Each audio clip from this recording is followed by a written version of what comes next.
Hello, everybody. It's the Pete the Planner show. I am Pete the Planner, and this is the show. And special episode this week with a guest co-host. And to start said show, let's bring on said guest co-host. It is Dan Hanrahan, CEO of Neighbor Serve. Dan, hello. How are you? Great to be here.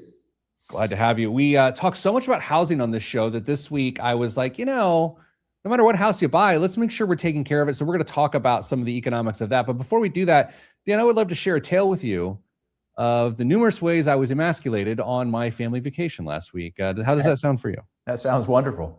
Friends, picture this.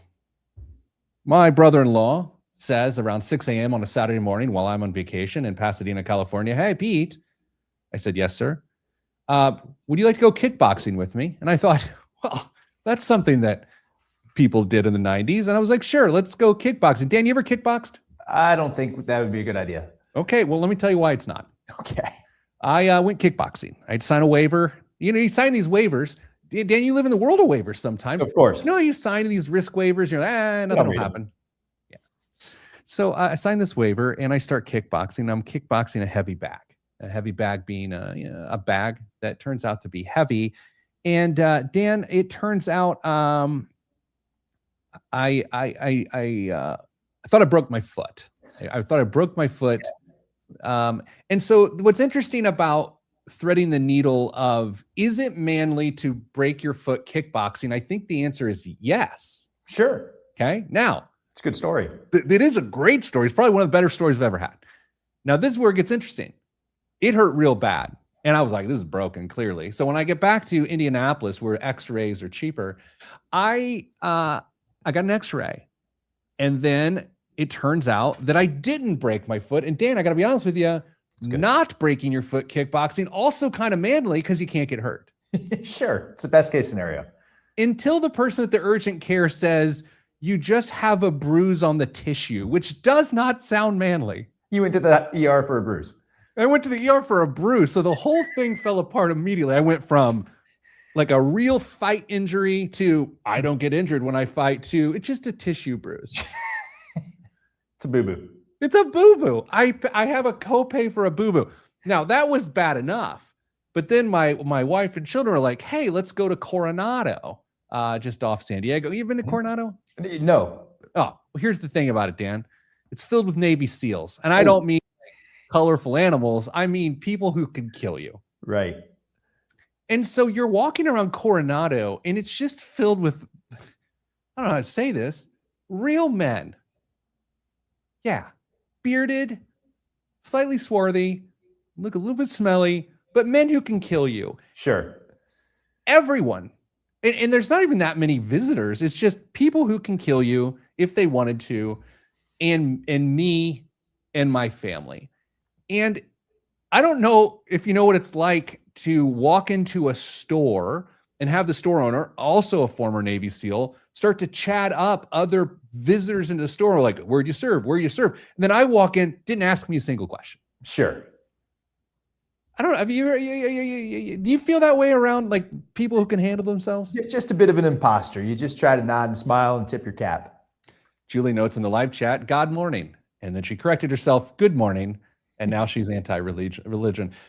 Dan, this entire show we're talking about, it's not even about home maintenance. It's just my Grandpa Dunn, may he rest in peace. He always used to tell my dad, you will take care of your life the way you take care of your bicycle. So when my dad was in his early teens, my grandpa, a World War II vet, was really into this idea that how you treat your bicycle is how you will treat the rest of your life.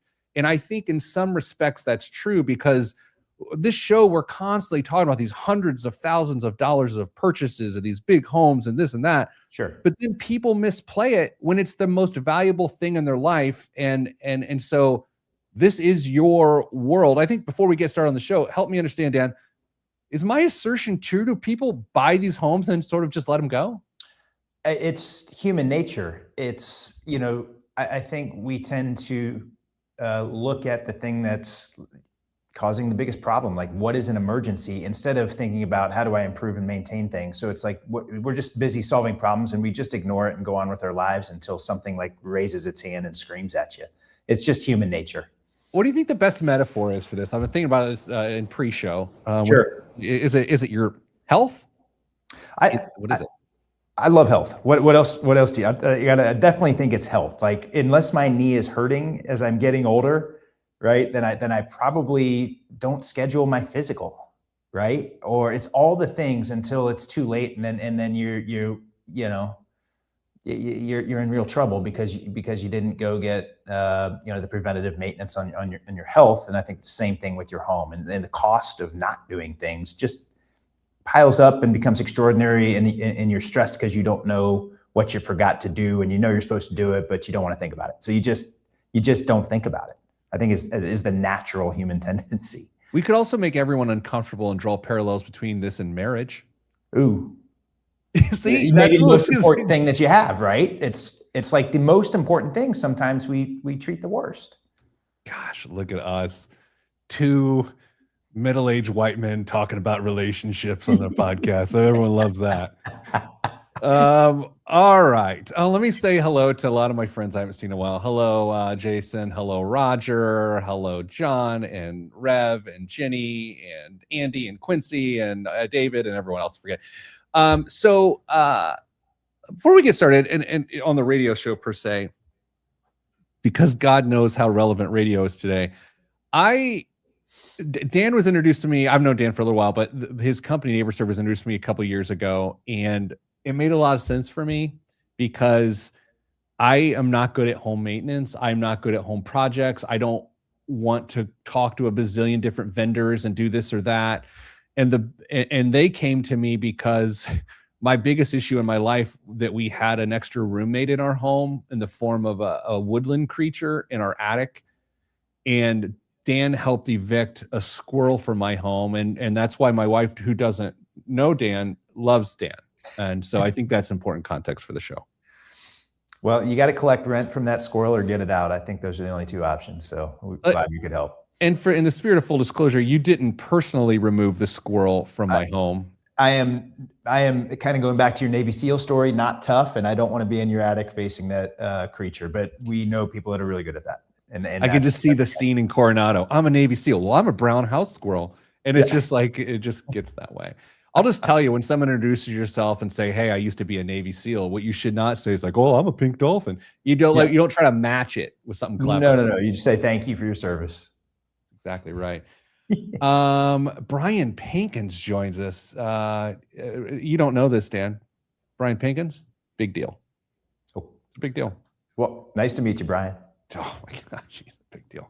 Hello, Cheryl, and everyone's joining this morning. Okay, let's do the thing that we do here. And Dan, I sort of tried to explain it to you before the show, but we're going to start a radio show, 9 minutes and 22 seconds. We have an outline of what we're talking about today. If I give you the wrap it up sign, wrap it up, because I got to hit the post, because then I get yelled at by my producer, and I have enough people mad at me. I don't need another Keep you out of trouble. Thank you, sir. All right, here we go. In 3, 2, 1. This week on the Pete the Planner Show, we answer your money questions. Here's how this show works. You email us, askpete@petetheplanner.com. That's askpete@petetheplanner.com, and we will do our best to answer your question if we want to. This week, we're not answering any of your questions. We have someone answering my questions. We talk about housing so much on this show. Home purchases, selling home, all these sorts of things. And the reality is, once you own that asset, boy, girl, you better treat it right. And so I have my friend, Dan Hanrahan, on the show. He's the CEO of NeighborServe. They help people get the most out of their biggest asset by taking care of it. Dan, welcome to the program. Yeah, I'm glad to be here. Thanks for having me. You have had the high of highs by being on the radio before with the legendary Pat Sullivan, and now a career low being on the radio with me. Another local legend. Oh boy.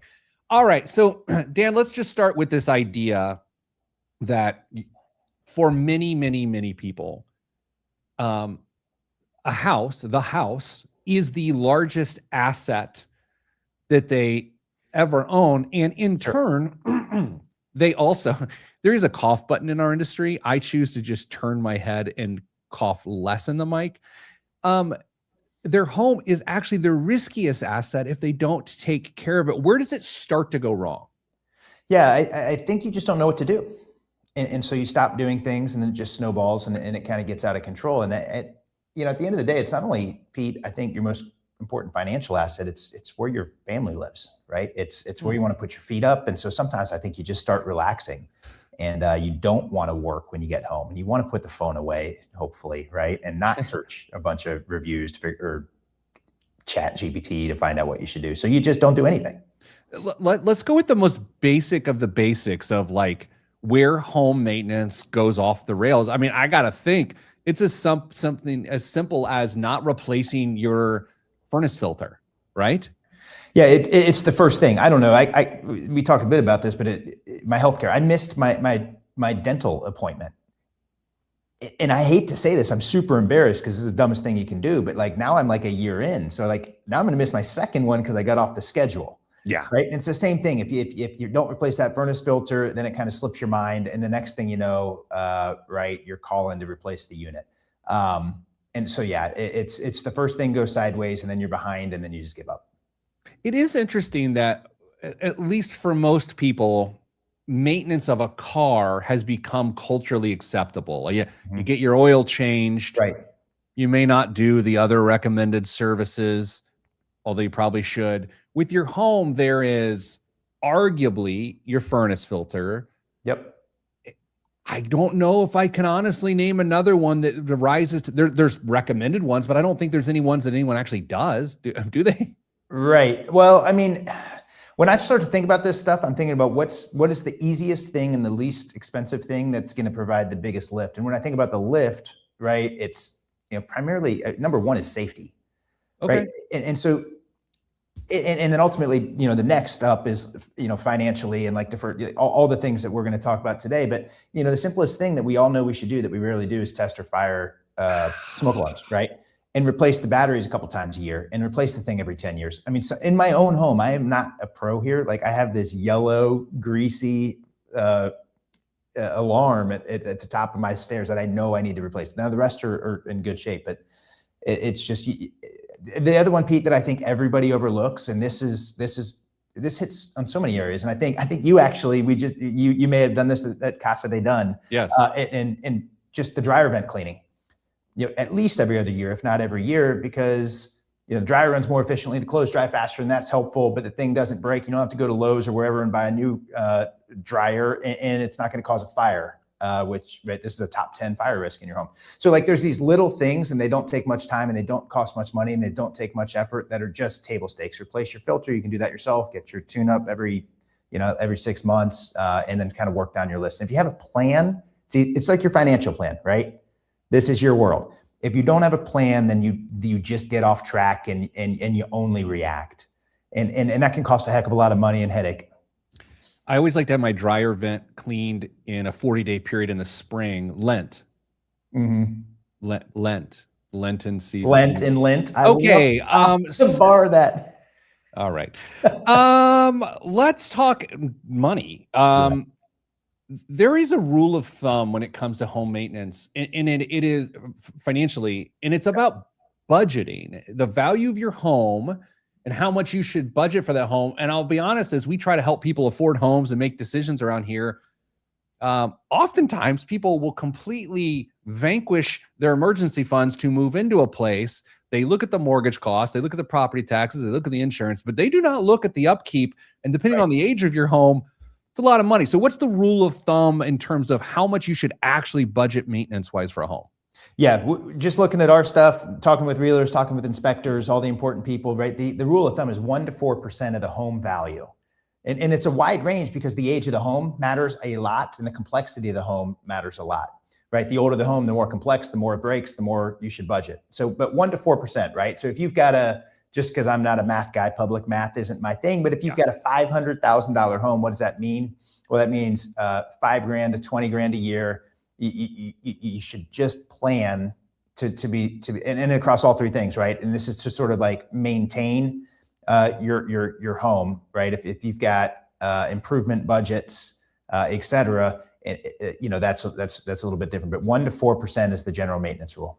Yeah, let's slam on the brakes there, because this is where, by the way, this entire show this week, y'all, is going to make you uncomfortable. Not because Dan is an uncomfortable person, because we're just going to be talking about things that we all know that we don't want to hear. And that is that if you have a $500,000 home, let's take it down to 300,000. Let's take the pressure off of people a little bit. Yeah. Go to $300,000. And it is what, 20 years old. We'll just go 20-year-old, $300,000 home. Guys, we're talking at least $12,000 a year, $1,000 a month in what is likely going to cost you to maintain it. Now, Dan, is this maintain it to the ultimate, or is it maintain it so it doesn't burn down? This isn't like, get your HVAC tuned up and, flush your water heater and get your dryer vent checked. Like, that's included here. But there's also, like, every, 20 or 30 years, you're going to replace your roof. Yeah. Right. Your windows, something in your home, is going to break. Right. So it's preventative maintenance plus planning for some of the emergencies. Right. The more you do, the former, the less you have to deal with the emergency.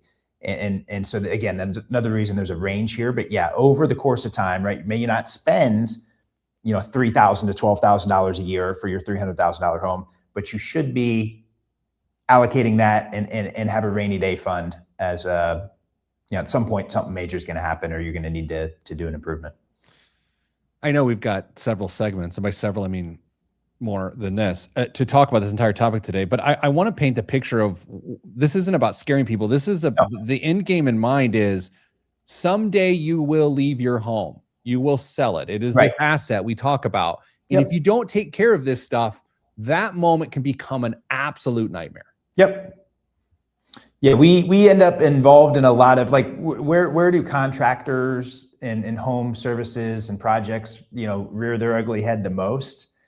And one of the most stressful times for somebody is that home inspection. And so local realtors hire us to, like, help them through and help their clients through the inspection process. And so some of our contractors are really good at this. Like, one that comes to mind is Off Leash Construction. And between us and Off Leash, we've looked at hundreds of inspection reports, and the average cost of an inspection is $14,000. It's wild. That is, it feels like a lot. Let's actually pick up on inspections when we come back. Yeah. After the break. The whole show today, your most valuable asset, if you treat it right, isn't your body, probably is your body. The second one's your home. That's what we're talking about this week on the Pete the Planner Show. I'm Pete the Planner. This portion of the program is brought to you by NeighborServe. Go figure. The contractual obligations I have to read this ad in front of the CEO of the company. I'm just kidding. Hey, everyone. I mean every bit of today's show. I do not have time to call contractors. I know that sounds, what is it? Privileged? Is it elitist? No, it's reality. I simply don't have time to say, okay, who do I trust? What do I do? And by the way, little things happen. Like there's a hole in your flashing. I don't even know what flashing is, but there was a squirrel in my attic running around making sounds while I'm snoring. And that doesn't work for me. But I don't know who to call. So I know my relationship with Home Concierge via NeighborServe allows me to call them. Hey, solve this for me. If this seems like something that is important to you, of all the little things going on to actually protect your most valuable asset other than your body, go to neighborserve.com/Pete for 1 free month. That's either 28 to 31 days. neighborserve.com/Pete. Gosh, the pressure I felt saying that in front of you, Dan, was immense. You did wonderfully. Oh, maybe not. All right. How you doing? Checking. Can I get you something to drink? No, I'm in great shape. Okay. I appreciate you, though. Oh boy. I was on vacation last week. I haven't really been consuming the beverages so much, so to speak, here in 2026. I took 6 months off without the devil's sweat. And then on vacation, I imbibed a little bit. Boy, my body hates me. It is not fun. But anyway, we're back at it. Dan, some might describe you in the Indiana business community as a serial entrepreneur. Which anytime I hear serial entrepreneur, I also think it's a little bit crazy. It's like a serial killer. Like, I know those are the only two things. Why do you keep doing this? I always say it's because I'm unemployable. Like nobody will hire me, Pete. So I just got to go out and do these. No, honestly, I love I started as a recruiter. I love building teams. I know I'm not good at a lot of stuff, and it's really fun to pick the people you work with and point them at a problem that you're really curious to go solve. I can't imagine anything more fun than that. You're an entrepreneur. I'm sure you feel the same way. Like it is, you get to pick your coworkers and you get to pick the problem and then you just join hands and run through walls to figure it out. It's funny. You and I both have friends that have like sold businesses or this or that, and then they're out and they're like, "What are you going to do next?" And some people are like, "Wow, I'm probably start another business." And I'm always like, "That's nuts." I just want to be clear here. Yes. Everyone, when I'm done, I'm done. I'm out. Okay. Don't want to worry about me solving any other problems. This is my swan song. Great. Like I love this. There's so much runway and new things to do in home services that if I get the itch to start something new, I've hired people that are good at the scale stuff. Yeah. And I can do the new things within NeighborServe to with our contractors and homeowners. So like, yeah, I get it. I think I've passed the threshold. I think I'm too old for another startup. Can I ask you a question that I didn't tell you I was going to ask you, but is a question you literally get all the time? Sure. And I don't really want to ask it on the radio. How do you tell the story or the difference between what you're doing and what former iconic business in Indianapolis, Angie's List, used to do? Sure. We all grew up with Angie's List. It's been a great company in Indianapolis, and they were acquired back in 2017. And so there's just this great home services community here, which is a big advantage. But at the end of the day, what anybody, Angie, Nextdoor, Yelp, Thumbtack, there's Google, it's all powered by advertising. So the contractors that pay the most money are the ones that end up in my home, and the homeowner doesn't pay anything. So when you're not paying for the product, you are the product. And so, in our world, we've built this based on trust. We've vetted 2,500 contractors. We've said yes to the top 5%. We refer 80 contractors-ish. And some of the others can't be great or aren't great. They're just not right for us and our homeowners. And so if you start from a position of trust and you actually do that curation and the vetting and hold folks accountable, and that's all the difference in the world. People will wonder forever whether it was Jay-Z or Dan Hanrahan that said, if you aren't paying for the product, you are the product. Like that is. I go with Jay-Z. I think I stole it from there's a podcast on social media that tried to talk about the dangers of social media and how the dopamines are being released so your children will never leave whatever TikTok that they're on. And whoever that was, one of the founders of some of these social media things was he said that. So definitely not a Dan Hanrahan quote. I'm not sure if Jay-Z said it first or that guy said it first. I also like when you're playing cards with your friends, if you can't figure out who the sucker is at the table, it's you. It's one of those. Yeah, that's me usually. People are always like, "Oh, come play cards. You're such a fun guy. You can entertain us all." And I'm like, "You're entertained because you're walking home with my money. You're either bringing the drinks and the snacks, or you're giving everybody your money. Those are the only two reasons they're inviting you." And I don't bring snacks. All right, let's go back to the show. I'm all out of snacks. In 3, 2, 1. Back on the Pete the Planner show, talking your most valuable asset. Here's the thing. I've been doing a financial radio show. I have to do math here. I don't know. It's 2008. Fairly long time. Thousands of hours of yapping at you. And we talk, how do you build wealth? How do you become rich? How do you avoid debt? Here's the thing. None of that actually matters if when you get an asset, you don't take care of it. We look at our 401ks and our stock portfolios and all these different things, and we say, oh, is the risk adjusted? You have a home. If you have a home, there are risks that you're ignoring because you aren't taking care of your home. To understand those risks, we talked to today NeighborServe CEO Dan Hanrahan, also happens to be a sponsor of the program as well.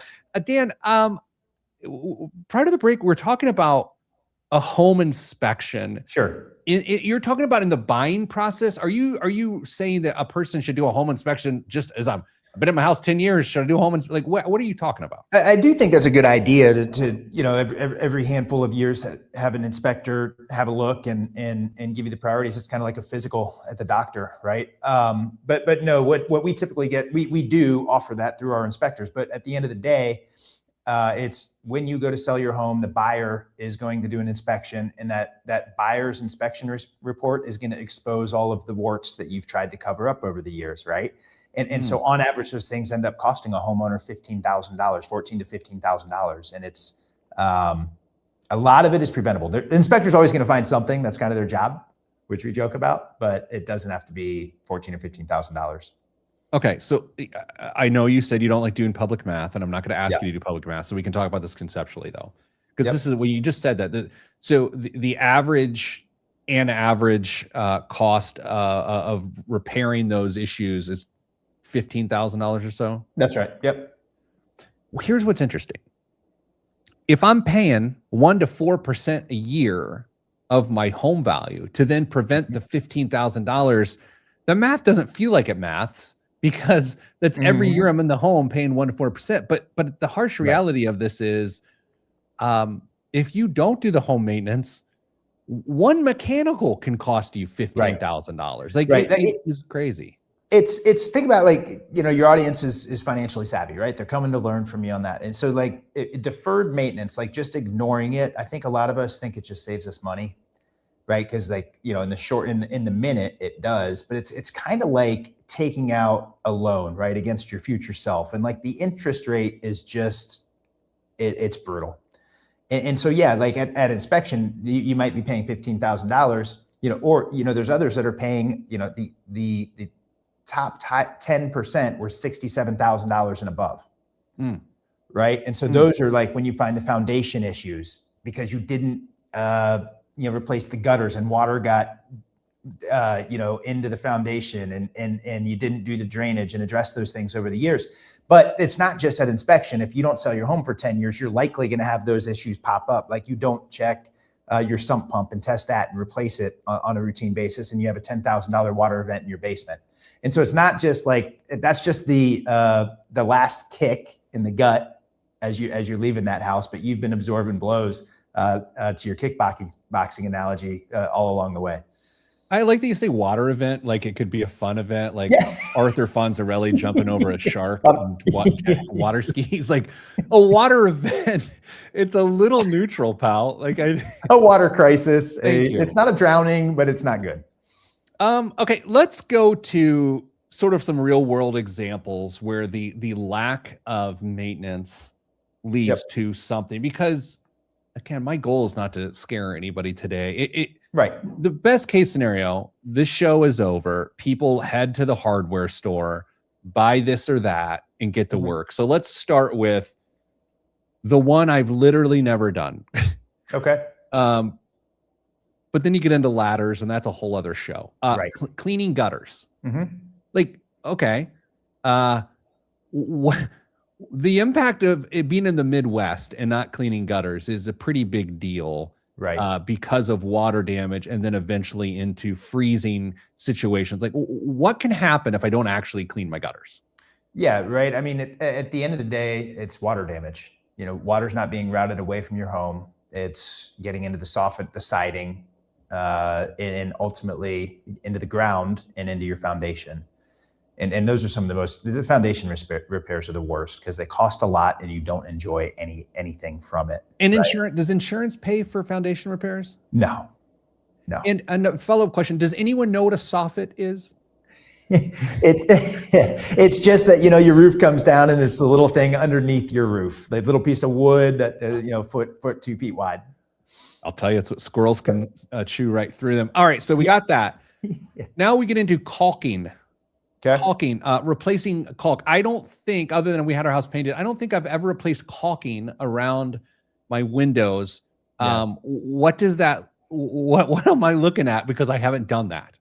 Right. Again, it comes down to water, right? And most is I mean, obviously you're losing energy if you have cracks, in your windows as well, but it really comes down to water damage. And in Indiana, like most places, like, the average age of a home is getting older and older. I think across the country it's 40 years. So if you live in Indy, you probably have old wood windows.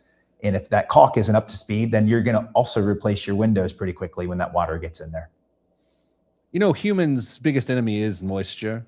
You should put that on your website. What do you think? Moisture. bugging us for Moisture is years. man's biggest enemy. You know what's interesting about this whole entire conversation? I was just in California last week, staying with a friend slash relative. Isn't it nice that I call my relatives friends? And Yeah, their home is over 100 years old. cool. Absolutely, it has more character than Trudy Chase. Like, it is unbelievable the amount of character this home has. There's a multiple personality joke that seemed really rude. So, like, when someone has 100-year-old home, people Right. living along Meridian Street in central Beautiful. Indiana, like, we're not talking 1%. We're talking major bucks to stay in that thing. Yeah, slate roofs, copper gutters, older systems, wiring, plumbing, sewer lines, those things. Like, those homes are amazing and they're beautiful. And this is, again, Pete, I worry a little bit that if you talk too much about this, people just get scared and don't do anything. And there's plenty of ways to prioritize. It's like your budget. If you have a plan, you understand what your is unique to your home, right? And then you just have, here's the basics. Here's my wish list, right? You got needs and wants, right? And your needs, you got to cover those things in finance. And then you're putting some money aside for those wants, for the vacation, right? Or for the outdoor patio, or those other improvements that that you can enjoy, and also may increase the value of your home. So it doesn't mean it's scary. It just means you got to understand where you're living and what those implications are, and have a plan, to go out and take care of it. I know renters right now listening to this show are like, aha. Thank the Lord, right? But there's some trickle down here. Like, if your landlord isn't taking care of this stuff and then they have a big deferred maintenance cost, then all of a sudden your rent goes up, right? Yeah, right. There's plenty of property managers and investors and whatnot that we help too. A property is a property, and you got to maintain it so your tenants stay happy and your rents don't go up. All right. Next, obviously HVAC is we've sort of hit on that. Yeah. Well, can we talk, because we said this isn't that hard. So, like, maybe Pete, it's like just give us the few things. So, okay. Right. Like, you could know who your exterior person is. Just have a short list. You can make it 7 or 8 contractors, sort of a roofer / exterior person. A lot of these people will do roofs, sidings, windows, like, I don't know, awesome companies. HVAC, plumbing, electrical. I think that's a great start. So, right? Yeah, here's what we'll do. We'll take a break. We'll come back. We'll talk about, you need an exterior team and an interior team. And that should start to get you down the path of maintaining your most valuable asset, your home. All that is next right here on the Pete the Planner Show. I'm Pete the Planner. There we go. Look at us. Look at us. We did it. I said before the show, this will be going well for you, Dan, if it feels like it's going quickly. Is this going quickly? It's perfect. I'm enjoying the heck out of it. It's a great way to spend my Friday, Pete. Oh, so you don't work on Fridays is what you're saying? Well, no, I'm in the office. I know it looks like a home. We're in an old Broad Ripple building that acts like like one of those Meridian Kessler homes. How's the caulk? It's pretty good. That's good. It's great. That's great. I feel like anytime, like in my heart during this entire show, I just feel my Catholic guilt is coming. I just want to confess all my home maintenance sins to you. You're like a home maintenance therapy clergy. That's like what you're wearing right now actually looks like a collar, like a little white cloth. Yeah, you are home maintenance clergy. Have you ever thought about naming Mom it? always wanted me to be a priest, but I'm really disappointed her in many ways, and that might be the thing. All right, let's rebrand you. Homepriest.com. Home Priest. I don't think that's a good idea. Monsignormaintenance.com. We could workshop it. I'm in. Are you an indie guy through and through, or did you grow up somewhere else? Yeah, I grade school, high school, everything here. I was born in Denver, moved to Columbus, but everything else was here in Indianapolis. It's home for me. Do you still suffer the ills of altitude for having been born in Denver? No, I'm good to go. I moved when I was 2, so I'm not quite a Sherpa. Yeah, that's fair. Okay. We'll come back. Let's talk interior, exterior. I like this thing. On the outline, I don't know what I prepared. I have suggested that a person have an arborist, which I don't. Yeah, but you are right, Pete. Like, just a go-to for the exterior. Yeah. You know, whatever it is you don't want to do. If you love mowing your grass, mow your grass. If you don't want to mow your grass, they're at your house every week anyways. It'd be cool if they did some other stuff. I just feel like it's really caramel to have an arborist. Yeah, that is an arborist, but you probably, you know, especially when you get to that home sale, right? I mean, Yeah. you're going to want to do the mulch, make the grass look good, plant a couple of things. Like, you don't have to maybe have an arborist every year, but if you got giant trees hanging over your house, maybe you do. I dated a girl in high school, which is never a great topic for this show. I like that lead in. And, gosh, I should abandon ship here. Other than to say her father was an arborist. Okay. Let's just leave it at that. Let's just drop out of that. Yeah. God, I could have gone. All right. In 3, 2, 1. Back on the Pete the Planner show, talking about taking care of your most valuable asset. No, not the vessel that is your body. No, not your Bugatti. No, not your SEP IRA. Your home. Homeowners. People love to be homeowners. People love to tell you that you're wasting your money on rent when you're not owning a home. People love the aesthetic of this or that, or black windowsills, whatever the kids are doing these days. But what they don't tell, I don't mean black mold, I mean black paint and trim. What we don't talk enough about is making sure you are maintaining your home so it doesn't bite you. In the end, joining me to talk about this is CEO of NeighborServe, Dan Hanrahan. Dan, just before the break, talked. You kind of need to break down, like, I want to, not even contractors, vendors, whatever, as it relates to the exterior of your home, and then there's the interior aspect. So let's revisit exteriors. I think about the outside of my home. Who do I need relationships with to help me maintain the outside of my home? The neighbor boy who mows the grass, and who else? Right.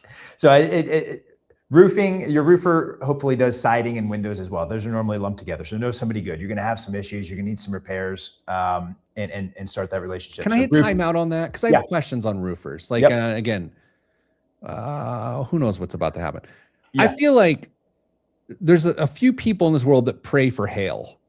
And I think there's like this seance during storm season that roofers love hail. Is this right? Well, honestly, there are like storm chasers, literally people that come in from out of towns after major storms and try to work with insurance companies to replace your roof. I think this is a good place to maybe talk about like why you build a relationship, because when you have an emergency or when you have something, you want to know who these people already are and trust them with the small stuff, so you know to trust them with the big stuff.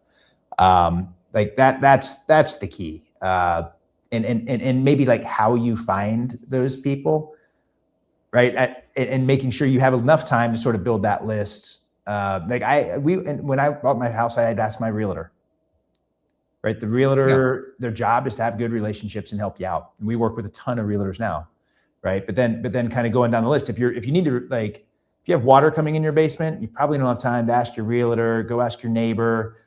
There's referrals or what always has worked. Instead, what are you going to do? You're going to hop online and you're going to find whoever bought the ad for roof replacement after the hailstorm. That is not the company to go hire, right? So roof, plumber, electrician, HVAC, and somebody that you trust with the exterior stuff, whether it's lawn mowing and mulch and sprinklers and gardens and arborists or whatever, but just kind of your main go-to on the exterior dome.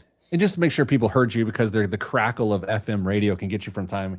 Dan did suggest an arborist, not an arsonist. Yeah. Now, you did say something about realtors, and I had a take a few years ago that got a lot of heat, but I still believe it, that one of the most valuable financial advisors you can have is a high quality realtor. Yeah. And people don't like to hear that, because people like to look at realtors and they like to look at their glamour shots and their signs with the pictures of themselves and all these sorts of things. Mm-hmm. I'm not making this up. These are things. No. But Dan, to your point, like, your realtor is helping you with the largest thing you will ever own. Yeah. We have to take that process seriously and ensure that they have the network to serve you. Do you know the number one reason that a pending home doesn't close? I can't think of anything funny. What's the answer? Well, I'm guessing I would have thought you would have guessed financing, right? Oh, maybe your lender doesn't come through, but actually it's problems with the inspection report. And so the person that can help you through that is your realtor, right? And so normally they help you through that process. It's a blast. We get to do all that work. So like Century 21 Sheets hired NeighborServe to solve the contractor problem for their agents. It's why new agents quit, because inspection reports are hard. And it's why established agents selling the biggest homes have the best networks of contractors, but the least amount of time between closings. And so your realtor, like, I think one of the biggest values they bring is how they help you through inspections. And then maybe saying, hey, Pete, I know that pool looks really good in that house, but maybe you don't want to buy that one, right? It's going to cost a lot to maintain. It looks like you're going to have to do the liner right away.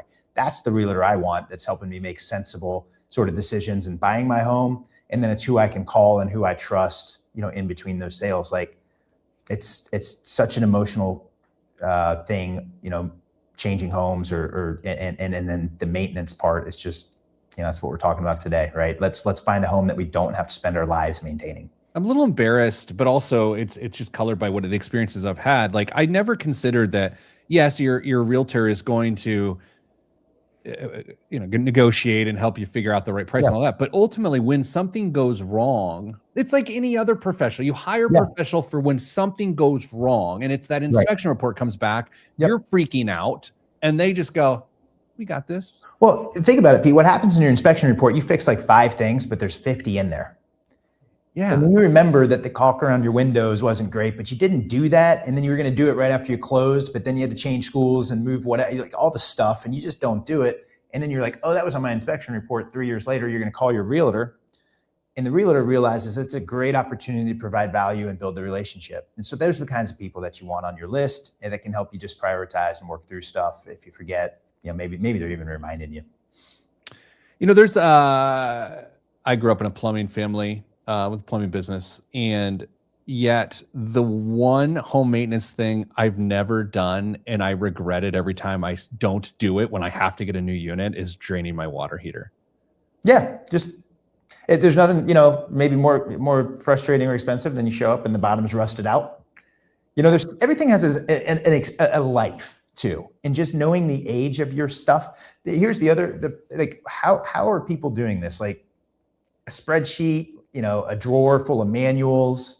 Like, how do you do it, Pete? Like, I have a drawer full of people named Manuel, and no, I like everything in my life, and this is, I just keep it in my head, but I don't keep it in my head because I don't do. I was talking to one of your colleagues, NeighborServe, the other day, about a month ago, and they were asking about draining the water heater, and I said, oh God, I haven't kept up with that, and they said, well, don't do it now, based on the age of what your unit is, because it actually make the problem worse.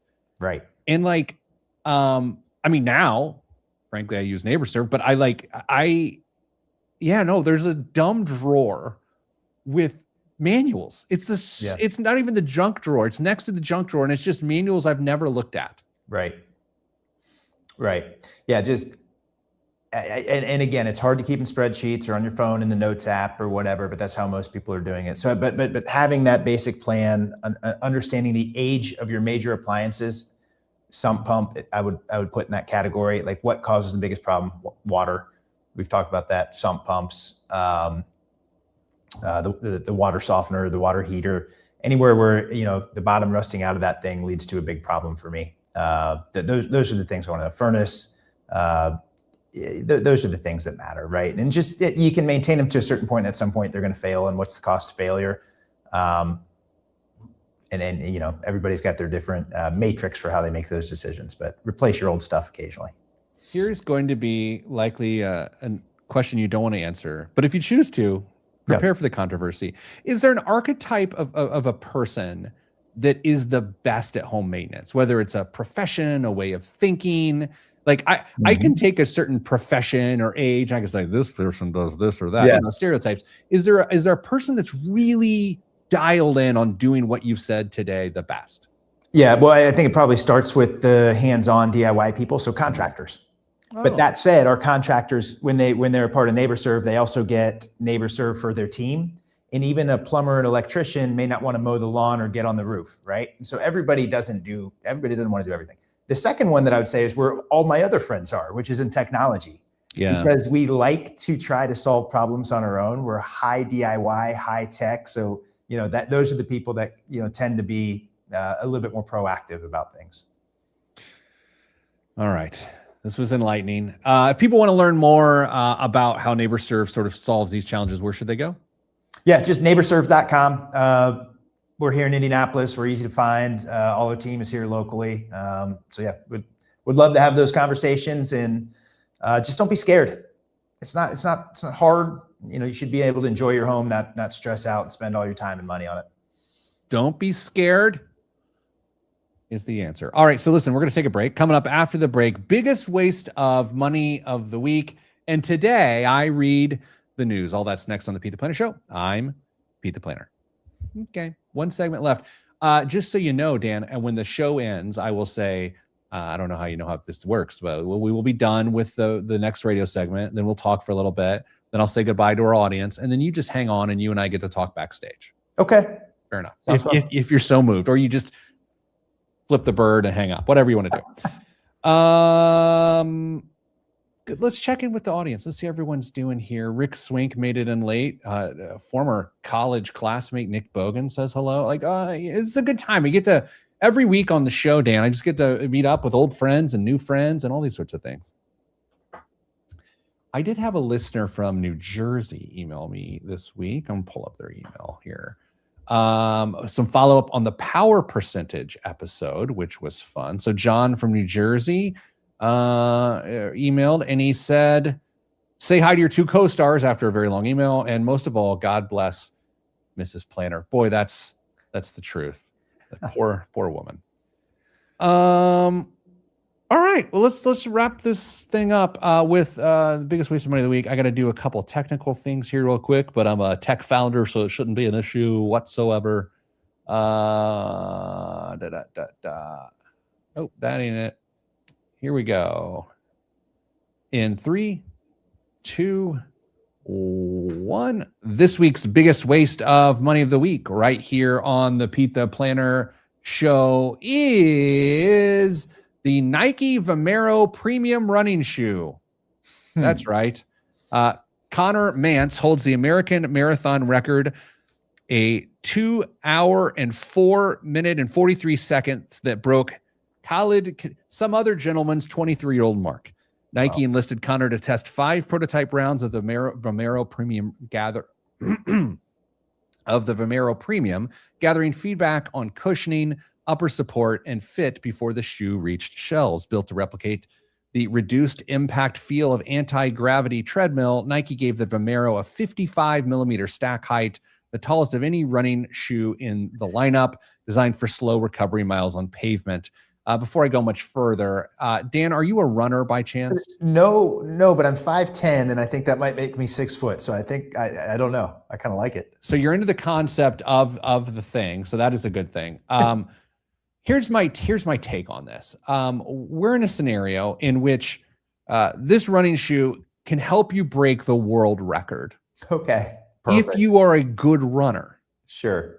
But most people should not be running for speed because you'll just hurt yourself, right? And at that height, it's like running on stilts and you will hurt yourself. So what do you think it costs to have a shot at breaking the world marathon record? What do you think a pair of Nike Vomero premium running shoes cost a brother? I'm going to go with, just because I know it's a waste of money, I'm going to go with, and I've never spent more than this on a shoe for sure, I'm going to go with $200. You're close. 230 American dollars to make you feel like you can break the record. Or to make you 6 foot tall in my case. Oh, yes. I know. That would be nice. I would enjoy that.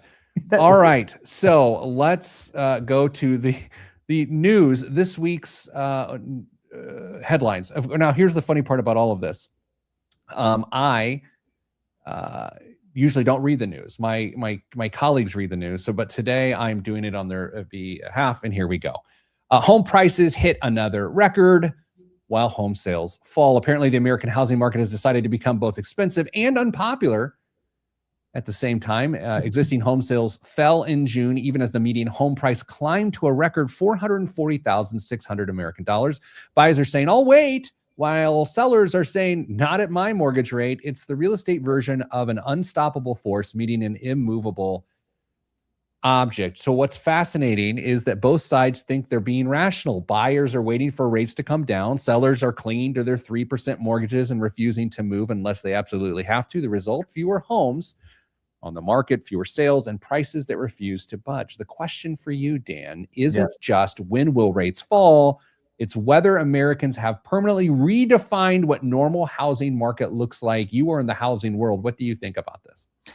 Yeah, and it's even more profound in Indiana because there are more and more out-of-state investors are looking at our market as a really attractive, price point, right? So who knows? It's clear that the power sort of shifted to the buyer a little bit. Maybe a good time to be a buyer, but typically that means that prices are good, and it doesn't seem like prices are going down. So it seems like bizarro world, right? Okay. So again, you're in the home world in central Indiana. Is that out of state, out of country buyer thing? Is that a real thing? And in my neighborhood, there's a handful of homes, which, there's not a really strong HOA. So like I'm literally seeing, you read something, but it has literally happened in my neighborhood. So I don't know how big of it. It's probably fewer construction starts, more people staying put, interest rates being high, all those things that you mentioned. But at the end of the day, it's, the power shifted a bit to the buyer in terms of once they get to the closing table, even though the price is high, right? They have a little more negotiating power. Well, if you've been hoping inflation was over, businesses have some bad news. Many say they're still planning future price hikes because of tariffs. In other words, if you thought your favorite burrito bowl was expensive now, maybe don't get emotionally attached to your guacamole, because one of the biggest misconceptions about inflation is that prices go back down when inflation cools. Everyone thinks that. Everyone thinks, oh, well, we're not at 4% inflation, so now my chicken won't cost me an arm and a chicken leg. They usually don't go down. Inflation simply means prices are rising more slowly than reversing, and new tariffs into the mix, and companies have another reason to inch prices higher. When you think about our ongoing inflation issues in this country, Dan, how often do you think businesses are hiding behind it and just squeezing out more margin? Do you think it's a thing? I think that's a thing for sure. And once prices go up, like you remember back during COVID when lumber went through the roof, I got fascinated with lumber and started a mulch company. I remember that. You remember that? But the price of lumber never really came back down. I mean, it's sort of like it's never going back to where it was. So once to your question, the seller has a higher price point, they're not going to give all that margin back. Right? I don't know. You're the expert here. I'm just making stuff up. I don't think people listen to this show because I'm an expert. They listen. I don't know why they listen. Now, the Fed has a new inflation worry, and that is AI. Remember when artificial intelligence was supposed to make everything cheaper? Well, one top Fed official says the opposite could happen. If AI sparks a massive investment boom, it could actually fuel inflation and keep interest rates higher for longer. Apparently, even robots can't escape the economy. Now, this is a nuanced thing. If the economy gets too hot because of AI, then we could spark inflation. I don't know if I buy this one. I'm thinking to try how to correlate it. Like I just go if all the electricians are building data centers, does that mean that it's more expensive for me to, replace my panel at home? I don't know. Yeah, this is interesting, right? Because there's these schools of thought around AI. One, they're going to steal the jobs. Then there's the one I just can't get my head around, that it's going to make everyone wealthy. Have you explored those articles or think pieces? Yeah, and it's maybe none of it is true. Maybe some of it is true. I just go back to like Wall-E. I don't know if you ever watched. Yeah. So I watched that movie, and like, are we all just going to be sitting in the chair and the robots are going to do everything eventually? Probably not. Yeah, but yeah, gosh, Pete, we use AI and we try to make our world a little bit better incrementally and at work and at home, but some of the doomsday and utopia prophecies are maybe just headlines. I don't know. Final headline of the week. Microsoft cuts thousands of jobs, even in the AI era. Microsoft announced another round of layoffs, about 4,800 jobs, even as it pours billions into artificial intelligence. The company insists AI isn't directly replacing those employees, but it does raise a bigger question. If the future of work is AI, what does that mean for the humans? And it gets right back to this. Like on this show before, we've talked about these humanoid robots that are your home maintenance people that like live with you and do all of these things. And like, I don't know. I mean, I think about your company, honestly, NeighborServe, Dan, and I think about how you use AI to enable humans to do better work. Right. I don't think about AI being used to replace humans. Even and it's not, here's the thing, it's not just big companies. Like, we have plumbers and electricians and lawnmowers using AI and now competing with the big guys because they don't have staffs and teams to do all those things, but now they have agents that can do it.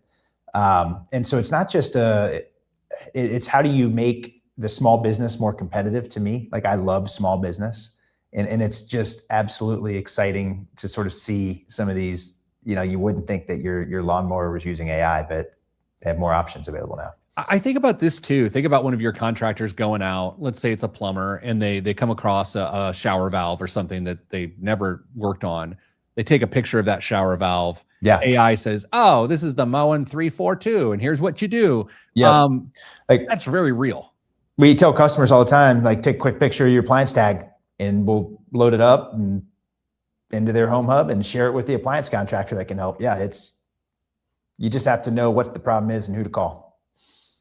All right, that's all I have for the news this week. All right, Dan, this was fun. Thanks for doing this. We often talk again on this show. Like, all the emails we get these days are about, should I buy this house or that house? I'm not a realtor, but a house is a larger financial decision, and maintaining the home you own is the biggest passive financial decision people do or don't make. So CEO of NeighborServe, Dan Hanrahan, thank you so much for joining us today. It was a lot of fun, Pete. Thank you. It was fun. All right, next week, I don't know what's going to be on the show next week. I got to be honest, in a couple different ways. So, number one, it may not be at the normal time because I'm going to be out of town, but we'll see what happens. Probably on Friday, but for radio listeners, it's always the same time. Send you good vibes, because good vibes is all that's in the budget. I'm Pete the Planner. This is the Pete the Planner Show. I love that I'm telling the radio listeners that I don't know what time the show's going to be, despite the fact that it's always the same time on the radio. It's the same time, right? I just get in my way nonstop. That's what I do. It's probably hard to balance between the two. It's fascinating to watch you do it. You do a great job. Here's how I do it. It's Kirkland's signature cold brew coffee, 100% Colombian Miguel. It will take, so this Jaguar on this can, I don't know if you can see it. It's I named it years ago Miguel because it puts its claws into me and it gets my brain ripping. Anyway. So hopefully this was not regretful for you, Dan. No, it was great. You're a pro. It's fun. Good conversation. Sometimes I feel like the man behind the curtain pulling all these different levers as the show goes on. But anyway, hey everyone, thanks for joining us. Oh, look, another Pike guy, Steve. Like, Pike guys are through. Where'd you go to high school, Dan? I went to Cathedral. Cathedral? I was going to guess Cathedral or Chittard because they got kids at Chittard. So I kind of crossed enemy lines a little bit. They're both great spots. Let me tell you, I have both Chittard folks and Cathedral folks that work here at Your Money Line. They're just good people. They're just good people. All right, that's it. Everyone else, we'll see you sometime next week. We'll let you know. Don't freak out. And in the meantime, stay getting money.